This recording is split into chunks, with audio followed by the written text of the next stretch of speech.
Hello, welcome to our channel Learn to Score. In this video, I am going to discuss the basic concepts of real numbers for class 10th. I hope you will like the video. Please subscribe to our channel for regular updates. Thank you. Let us quickly recall what we have learnt about numbers in previous classes. We learned that the numbers that are used to count objects are called natural numbers, right? For example, number 1, 2, 3, 4 and so on are natural numbers. When you have natural numbers and 0 put together, those numbers are called whole numbers, right? When you have whole numbers and negative numbers such as -1, -2, -3, -4 and so on, the collection of these two are called integers, right? We said that integers and ratios of integers, for example 1/2, 3/4, -3/4, -5/10 and so on are called rational numbers. These are the numbers which can be expressed as ratio of two integers, right? And later we learned that there will be another set of numbers, those are called irrational numbers. These are the numbers which cannot be expressed as ratio of two integers. For example, √2, √3, √5, minus √5, pi, etc. are irrational numbers. When you have irrational numbers and rational numbers together, the collection of numbers are called real numbers. Please note this.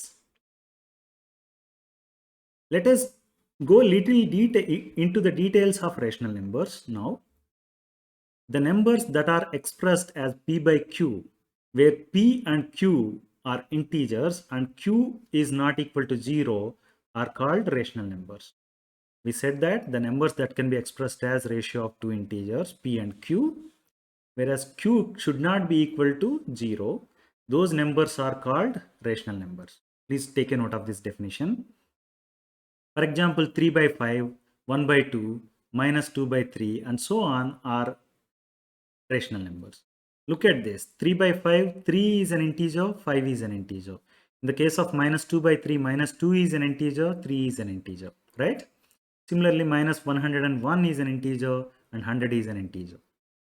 These are the numbers which are ratio of two integers, right? That's why these are called rational numbers. We also learned that rational numbers can be expressed in the decimal form, right? When you express the rational numbers in decimal form, either you get terminating decimals like 3/4 equal to 0.75, 17/5 equal to 3.4, 1/2 equal to 0.5.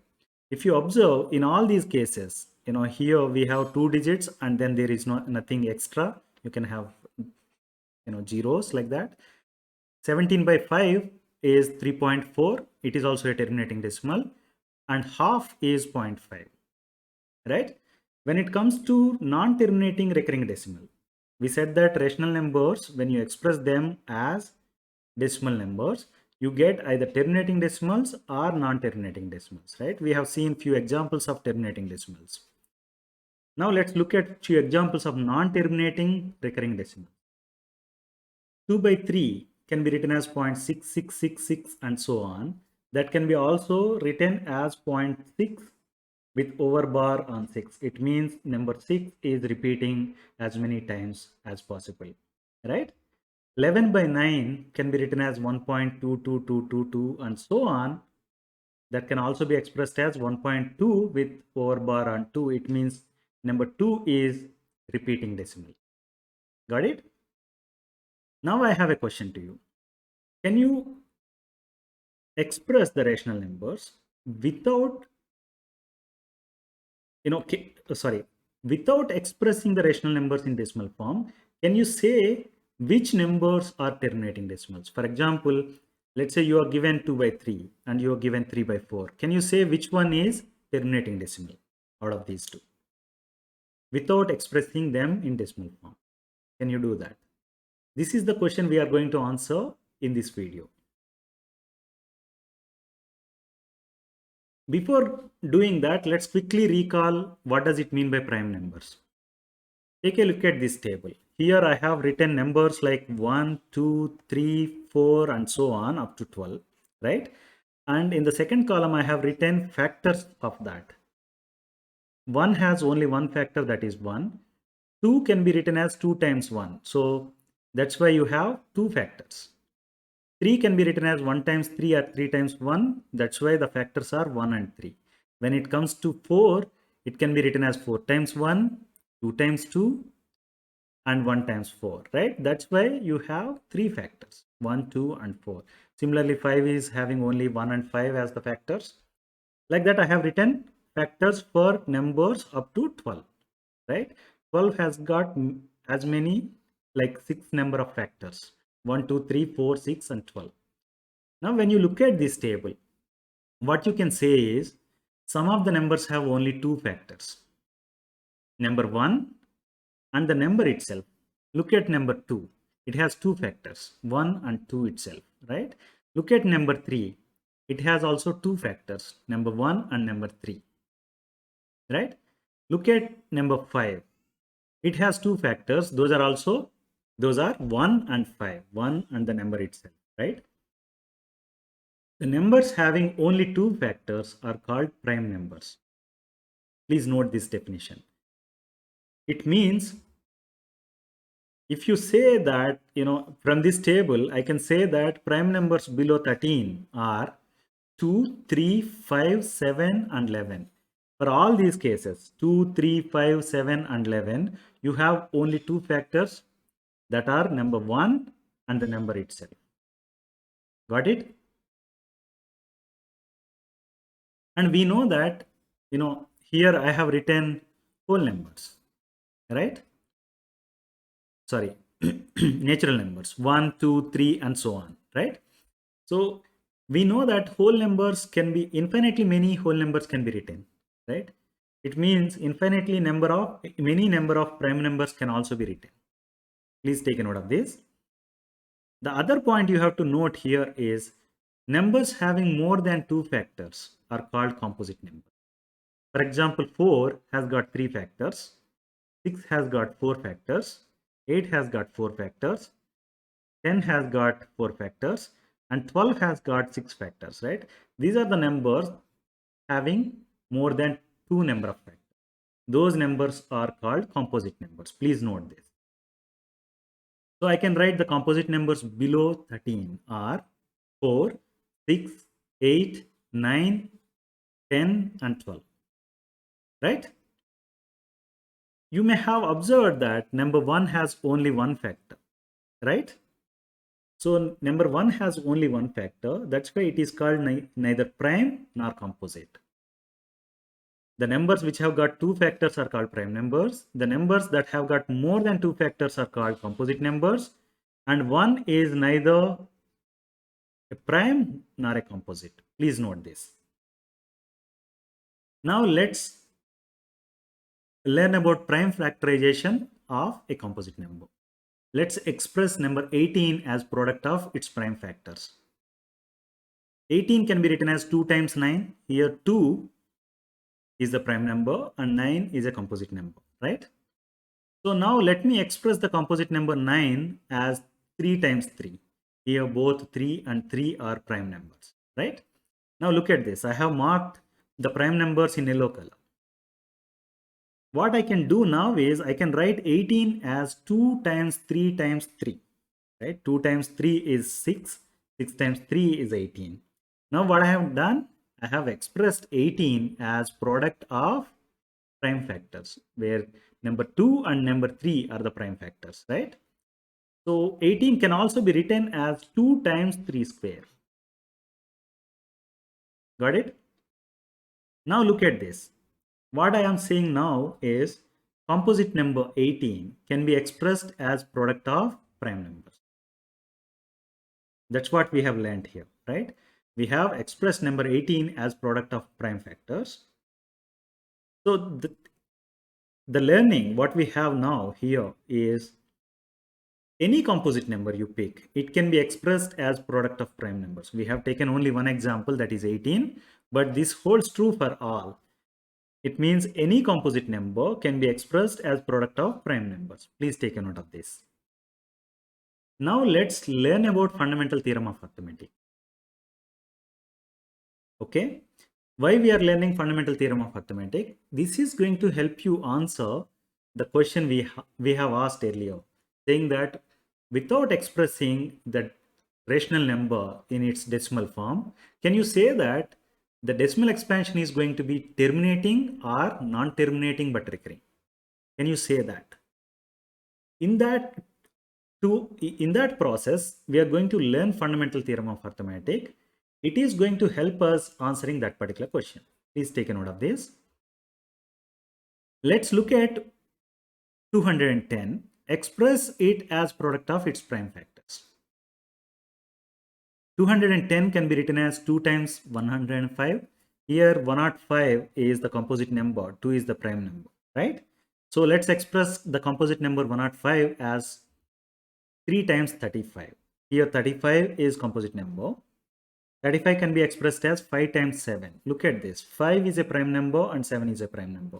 Now I can say that 2, 3, 5 and 7 are the prime factors of 210, right? Let me write that. 210 can be written as 2 times 3 times 5 times 7. Got it? Now let's express the same number 210 as product of its prime factors in a slightly different way. For example, earlier we started with 2 times 105, right? Now what I'm going to do is I'll write 210 as 3 times 70. Here 70 is the composite number, right? Let me write this as 2 times 35. Then 35 can be written as 5 times 7, right? So based on this, what I can say is 210 can be written as 3 times 2 times 5 times 7. All these are prime numbers, right? Now let me express 210 as product of its prime factors, but in a slightly different way. Now I say that 210 is 5 times 42. 42 is the composite number here. So 42 can be written as 7 times 6. Here 6 is the composite number. 6 can be written as 3 times 2, right? So 210 now can be written as 5 times 7 times 3 times 2. So we have factorized 210 in 3 different ways, right? Let's take a look at that.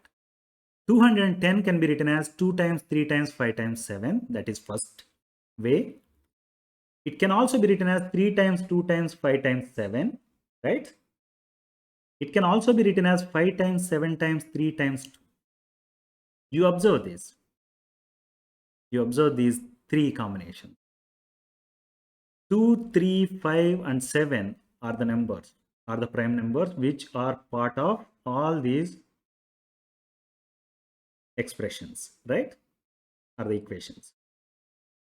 One thing you have to note here is the order has changed.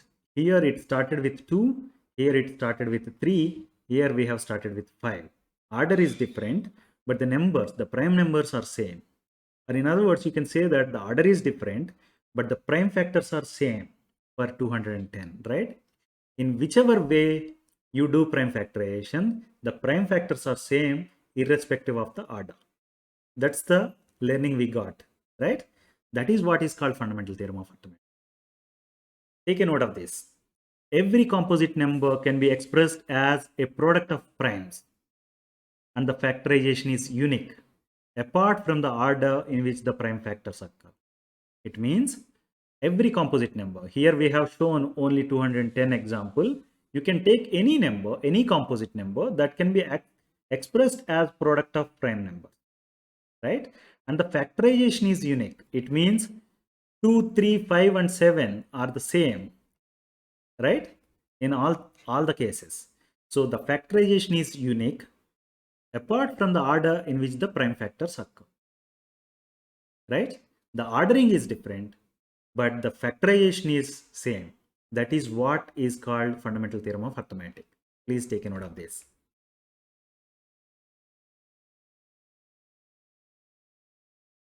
Let us learn about HCF and LCM now. HCF means highest common factor, right? Highest common factor of 2 or more numbers can be obtained from prime factorization method. We have seen how to factorize a given composite number using prime factorization method, right? Now what we are going to learn here is, we are going to learn how to find highest common factor of two or more numbers, right? HCF is defined as the product of smallest power of each common prime factors in the numbers. This is the definition of HCF. Please take a note of this. Let's try to understand this definition with the help of an example. For that, let us consider numbers 12 and 18. These are two numbers. Let's find HCF of these two numbers. These two are composite numbers, right? Number 12 can be written as 2 times 6. 6 can be written as 2 times 3, right? It means 12 can be written as 2 times 2 times 3. That can also be written as 2 square times 3, right? We have expressed number 12 as product of its prime factors, 2 square times 3, right? Similarly, let's express now 18 as its, product of its prime factors. 18 can be written as 2 times 9, where 9 is the composite number. 9 can be written as 3 times 3, right? So now I can write 18 equal to 2 times 3 times 3, right? That can be also written as 2 times 3 square, right? 2 times 3 square is equal to 18. Now look at the definition. We said that it is HCF is product of smallest power of each common prime factors. Look at the prime factors. Here 2 is the prime factor, 3 is the prime factor. Here also 2 is the prime factor, 3 is the prime factor, right? So common prime factors are 2 and 3, right? Now look at the smallest power of each common prime factor. What are the smallest powers? Here 2 has got only 2 power 1, right? Here 3 has got only 3 power 1, right? Here you have 3 square, that is highest power. It has got a highest power, right? So now I have to consider the smallest powers. Smallest power of 2 is 1 and smallest power of 3 is also 1, right? Now let's take their product. HCF can be now written as 2 power 1 times 3 power 1, that is equal to 2 times 3, that is equal to 6, right? Now I can write HCF of 12 and 18 is 6. We have done using prime factorization method, right? We have obtained HCF of 12 and 18 with the help of prime factorization method. But take a note of this. Fundamental theorem of arithmetic is saying that the prime factors of composite numbers, any composite number you take, the order may differ, but the prime factors are unique. Remember, for that reason, we are confident enough to say that, 2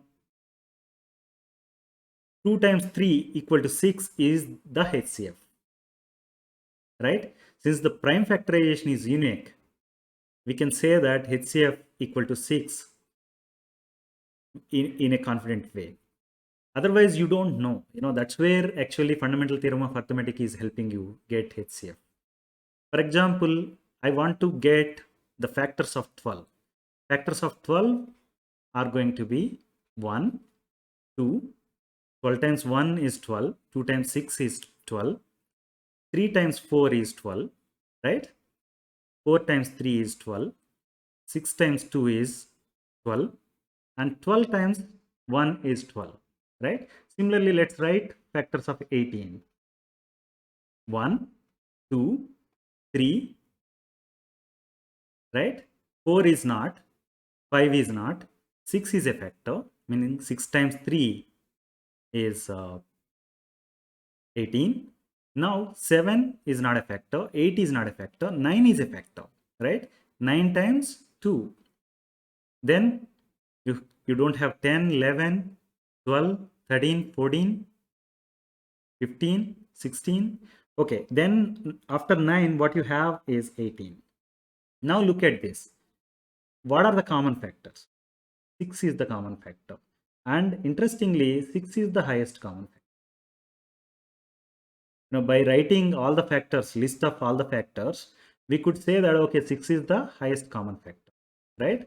But with the help of prime factorization method also, we could get it. That is slightly easy when you have bigger numbers. For example, instead of 12, if you have something like 1024, writing all the factors, 1024 and something like 2048 you have. What is the highest common factor if you want to find? You can't be writing all the factors and then pick what are the common factors and then what is the highest common factor, right? So prime factorization method is going to help you solve that problem much easier. And you are confident about prime factorization method for the reason that prime factors are unique, which is said by fundamental theorem of arithmetic. Got it? Now let's learn about LCM. LCM means least common multiple. LCM of two or more numbers can be obtained from prime factorization method. Please take a note of this. LCM is defined as product of the greatest power of each prime factors in the numbers. Let's understand the definition with the help of an example. Let me consider LCM of 12 and 18. 12 can be written as 2 square times 3. That's what we have seen, right? And 18 can be written as 2 times 3 square. Now we got the prime factors for both the numbers, right? Greatest power is what we have to see of each prime factors. Not only common prime factors here, each prime factors. Prime factors are 2 and 3 only, right? They are common also, but otherwise also you can say that each prime factor, if you consider, what you are going to have is 2 and 3. Right? Now let's see what are the greatest powers. In the case of 2, the power is 2. Actually, you are having greatest power for 2 here and greatest power for 3 here. Right? Now we have to find product of these two numbers. That is 2 square times 3 square. That is the LCM. So that is equal to 36. 4 times 9 equal to 36. We can now say that LCM of 12 and 18 is 36. Right? Since fundamental theorem of arithmetic is saying that prime factorization is unique, we are able to say that LCM of 12 and 18 is 36. For example, if you don't trust it, let's quickly check it. What are the multiples of 12? 12 times 1, 12 times 2 is 24, then 12 times 3 is 36, 12 times 4 is 48. You can write so many other multiples, right? Now let's look at multiples of 18. 18, then 36, and we don't need to write because you see this is the least common multiple. Actually, this is the common multiple. Of course, you can write further and get more multiples, but the least common multiple is 36. Got it?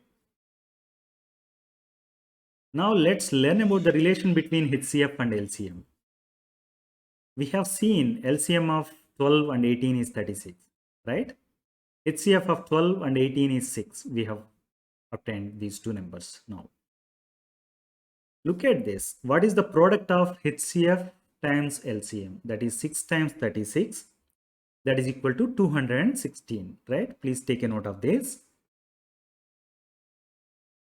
Let's take the product of given numbers 12 and 18. 12 times 18 is equal to 216. You see, the product of HCF and LCM is 216 and product of the given numbers is also equal to 216, right? So let me say now that LCM times HCF equal to product of the numbers. Here we are given two numbers 12 and 18. We got LCM as 36 and for the same numbers HCF is 6, right? So their product HCF times LCM is equal to product of the given numbers 12 and 18. Please note this. Let us now learn about rational numbers and their decimal expansions. We learned that any number that can be expressed as a ratio of two integers is called rational number, right? Let's take a look at few examples. 1 by 3, 3 equal to 3 by 1, 1 equal to 1 by 1, 0 equal to 0 by 1 or 0 by 2, something like that. minus 8 equal to minus 8 by 1. Let's take a look at another set of examples. Half can be written as 0.5, 1 by 3 can be written as 0.333 and so on. 1 by 20 can be written as 0.05 and 1 by 11 can be written as 0.090909 and so on. Now, when you look at the first set of examples, what you can say is 0 is a rational number, right? Because it can be expressed as a ratio of two integers, 0 and 1 or 0 and 2 or something like that, right? Another thing is, here you see 3 is expressed as a ratio of two integers, 1 is expressed as a ratio of two integers, and minus 8 is also expressed as ratio of two integers, right? It says that every integer is a rational number because every integer can be written as that integer divided by 1, right? When you look at the examples in the second row, you can now say that the decimal representation of rational numbers can be terminating, as shown here, 1 by 2 equal to 0.5 and 1 by 20 equal to 0.05, or non-terminating and repeating, or non-terminating and recurring. The examples given here are 1 by 3 equal to 0.333 and so on, 1 by 11 equal to 0.090909 and so on, right? Now I have the same question. Can we say what numbers are terminating and what are non-terminating but repeating? Let's try to answer this question now. For that, let us consider a few example cases. Let me express 0.375 in the rational form. 0.375 is a terminating decimal, right? It can be written as 0.375 divided by 1. Look at that number, 0.375. It has got 3 digits after decimal, right? 3, 7 and 5. That's why what I'm saying is multiply both numerator and denominator of this with 1000. Remember, you have here 3 digits. That's why the multiplication we are doing with 1000, which has got 3 zeros, right? When you do that, it can be now written as 375 divided by 1000, right? So 5 is a common factor of both numerator and denominator. For that reason, I can write it as 75 by 200. In this case also, I can divide both numerator and denominator with 5 so that it becomes 15 by 40. Again, let me divide both numerator and denominator with 5 so that it becomes 3 by 8, right? So I can write 0.375 as 3 by 8. Here 3 and 8 are co-prime numbers. Please note this. Co-prime numbers are the numbers which have got only 1 as the common factor. You cannot further simplify 3 by 8, right? We have simplified 17 by 200. We have simplified 15 by 40, right? Because 5 is another factor along with 1. So in the case of 3 and 8, there is no other factor beyond 1. That's why these two numbers are called co-prime numbers, right? And I can say that 3 by 8 is the simplest rational form of 0.375. Got it? Now let's consider another example. Express 1.04 in the rational form. 1.04 is a terminating decimal, right? It can be written as 1.04 by 1. Look at the decimal. You have 2 digits after the point, right? That's why I'm saying let's multiply both numerator and denominator with 100. Two digits, 2 zeros. Please take a note of this. When you multiply both numerator and denominator with 100, what you get is 104 divided by 100, right? Look at this. It can be further simplified, right? So if you divide both numerator and denominator with 2, what you get is 52 by 50, and divide again both numerator and denominator with 2 such that you got 26 by 25, right? You cannot further simplify this. That's why let me write it as 1.04 equal to 26 by 25. And since only 1 is the common factor, I can say that 25 and 26 are co-prime numbers. Once you have written a given number as ratio of co-prime numbers, you can say that that particular ratio is the simplest rational form given for a given number, right? That's why I'm saying 26 by 25 is the simplest rational form of 1.04. Let us consider another example, 0.0875, and let's write it in rational form. It is also a terminating decimal. It can be written as 0.0875 divided by 1. Since 4 digits are there after the dot, I'm going to multiply both numerator and denominator with 10,000, which has got 4 zeros, right? When you multiply and simplify, you get it as 875 divided by 10,000. That can be simplified further such that it can be written as 7 by 80, right? Here 7 and 80 are the co-prime numbers. So 0.875 can be written as 7 by 80. So since these two are co-prime numbers, I can say that 7 by 80 is the simplest rational form for 0.0875. We have seen three cases now, right? The first one is 0.375 equal to 3 by 8. Second one is 1.04 equal to 26 by 25. And the third one is 0.0875 equal to 7 by 80. Now, let's express both the numerators and denominators as product of prime factors. In this particular case, 3 is already a prime number. 8 is not. That's why let me write 3 by 8 as 3 by 2 cube. 2 cube equal to 8, right? Similarly, we can write 26 by 25 as 2 times 13 divided by 5 square, right? 7 is already a prime number. 80 is not. So 80 can be written as 2 power 4 times 5, right? So let's substitute that. So 7 by 80 can be written as 7 by 2 power 4 times 5, right? What you have understood now, when you observe this, look at the denominators. What you have observed is the denominator of p by q, that is q, is factored into only powers of 2 in this particular case.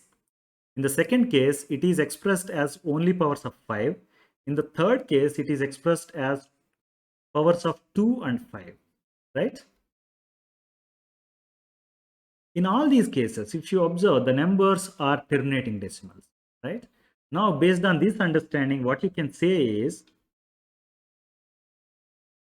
let x be a rational number whose decimal expansion terminates. Here we have taken 3 numbers, their decimal expansion terminates, right? The x can be expressed in the form of x equal to p by q. That's what we have done here, right? Where p and q are co-prime numbers, right? Now, the prime factorization of q is in the form of 2 power n 5 power m, where m and n are non-negative integers. In the first case, it is 2 power 3 times 5 power 0, right? In the second case, it is 2 power 0, 5 power 2. In the third case, it is 2 power 4 times 5 power 1, right? So now, if you say n equal to 3 and m equal to 0 here, in this particular case, n equal to 0 and m equal to 2. In this particular case, n equal to 4 and m equal to 1, right? For that reason, we say that n and m are non-negative integers. It means they can be 0, 1, 2, 3, 4, and so on, any number, doesn't matter. So this is one of the theorems. Let's recall the theorem. Let x be a rational number whose decimal expansion terminates. Then x can be expressed in the form of p by q, where p and q are co-prime numbers. And the prime factorization of q is in the form of 2 power n 5 power m, where n and m are non-negative integers. Understood? Now, let's look at another theorem which is converse of this. To understand that, let's express number 5 by 2 and 1 by 100 in the decimal. 5 by 2 can be written as 2.5, right? 5 by 2 can be written as 5 times 5 divided by 2 times 5. What I have done here is I have multiplied both numerator and denominator with number 5, right? So that it can be written now as 5 square divided by 2 times 5, right? So it can be written as 25 by 10, that is equal to 2.5, right? We have expressed the given number 5 by 2 in the decimal form, right? In that process, we have seen what are the factors or what are the prime factors of the denominator q, right? Now let's look at another example, that is 1 by 100. Sorry, 1 by 20. 1 by 20 can be written as 0.05, right? 1 by 20 equal to 1 by 2 square times 5. This is 4 times 5. That's why I have written it as 2 square times 5, right? Now what I'm going to do is I'll multiply both numerator and denominator with 5, so that it becomes 1 times 5 in the numerator and 2 square times 5 square in the denominator, right? It means I can write it as 5 divided by 10 square, so that it can be written as 0.05. You see, in both the cases, what we have done is we have expressed the denominators as 10 or 10 square, 10 power something, right? But when you look at this, what you could have understood is the following. Let x equal to p by q be a rational number. That's what 5 by 2 and 1 by 20 are rational numbers, such that the prime factorization of q is of the form 2 power n 5 power m. In this particular case, we have seen, right? This is 2 power 1. In this particular case, we have seen this is 2 square times 5 power 1, right? Where n and m are non-negative integers. In the first case, 5 by 2 case, we said that it is 5 by 2 power 1 times 5 power 0, I can say, right? So in the case of 1 by 20, it is 1 by 2 square times 5 power 1. Now you can say that n and m, here n is 1, m equal to 0, here n equal to 2 and m equal to 1. They are non-negative integers, right? Then x has a decimal expansion which terminates. We have seen that, right? When you have expressed 5 by 2 in its decimal form, you got 2 by 5, it is a terminating decimal. 1 by 20 is equal to 0.05, that is also a terminating decimal, right? So what you have learned now, when you are given a rational number, if the prime factorization of q, which is the denominator, if it is in the form of 2 power n 5 power m, where n and m are non-negative integers, then x has a decimal expansion which terminates. Please take a note of this. Let us now look at non-terminating and recurring decimals. Let us express 2 by 3 in the decimal form.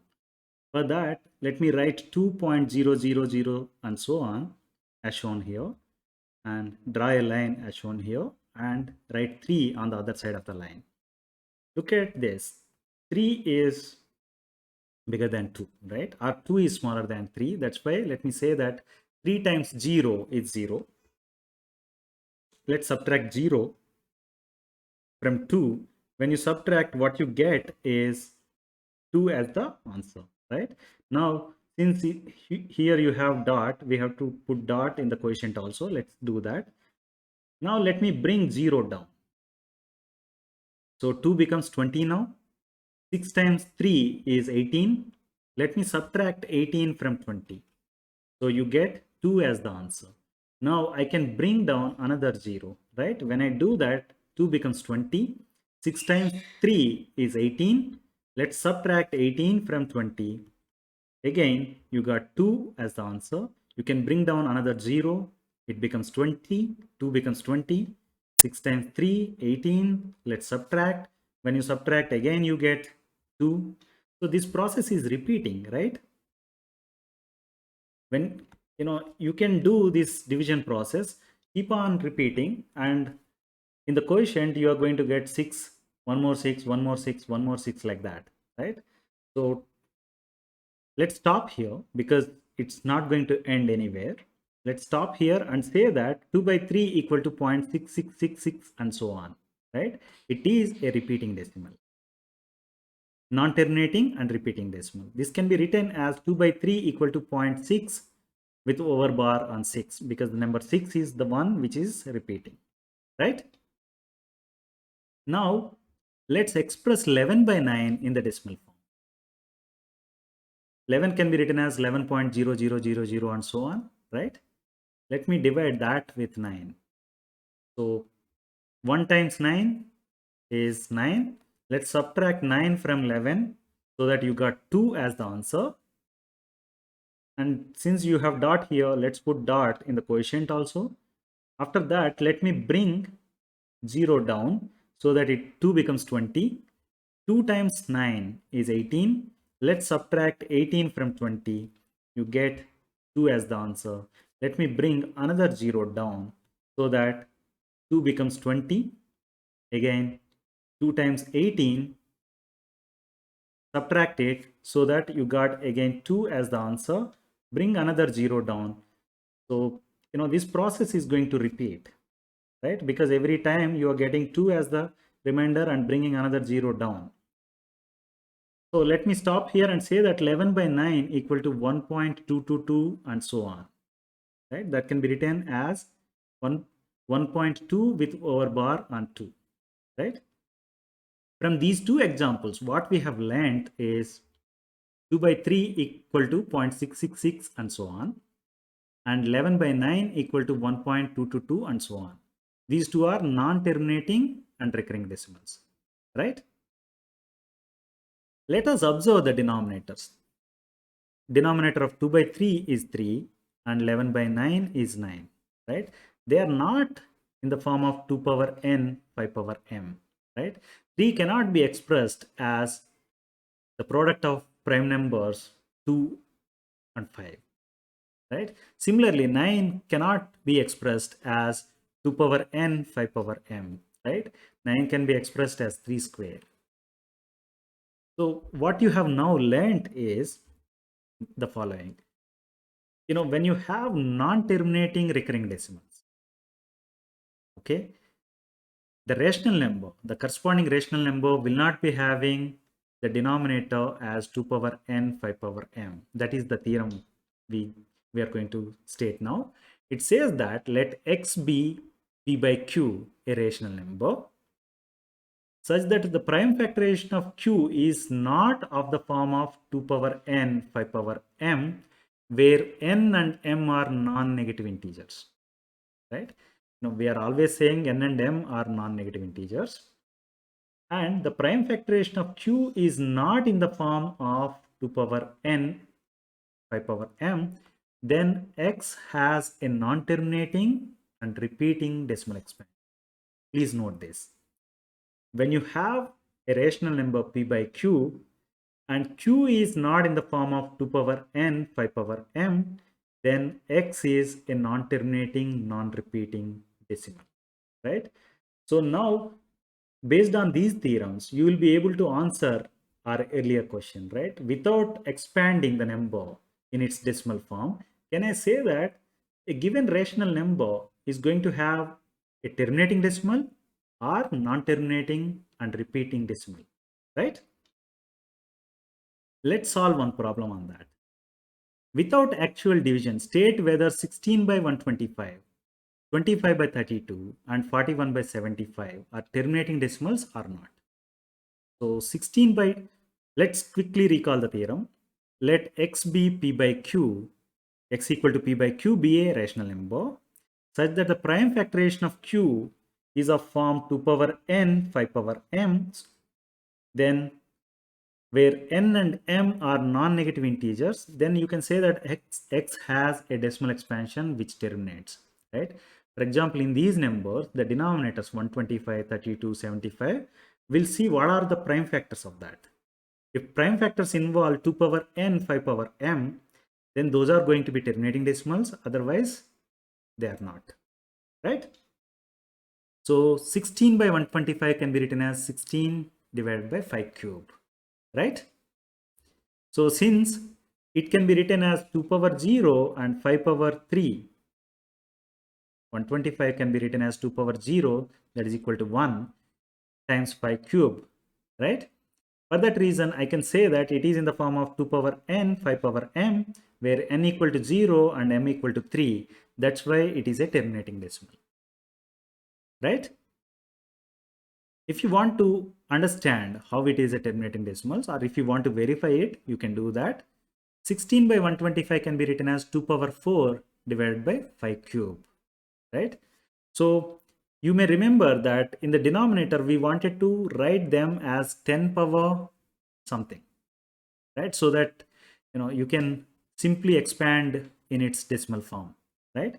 For that reason, what I'm going to do is I'm going to multiply both numerator and denominator with 2 cube. When I do that, the denominator I can express as 10 cube, right? 2 cubes times 5 cube, right? For that reason, we have multiplied both numerator and denominator with 2 cube. So the number now I can write it as 2 power 7 divided by 10 cube, right?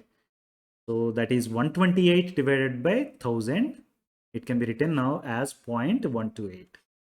You see, it is a terminating decimal, right? So without expanding in the decimal form, we could simply say that whether a given number 16 by 125 is a terminating decimal or not, right? With the help of this particular theorem, right?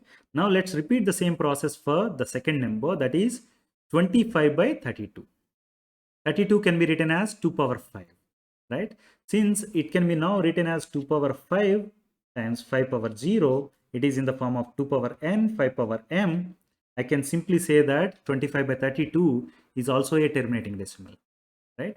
Let's quickly verify that.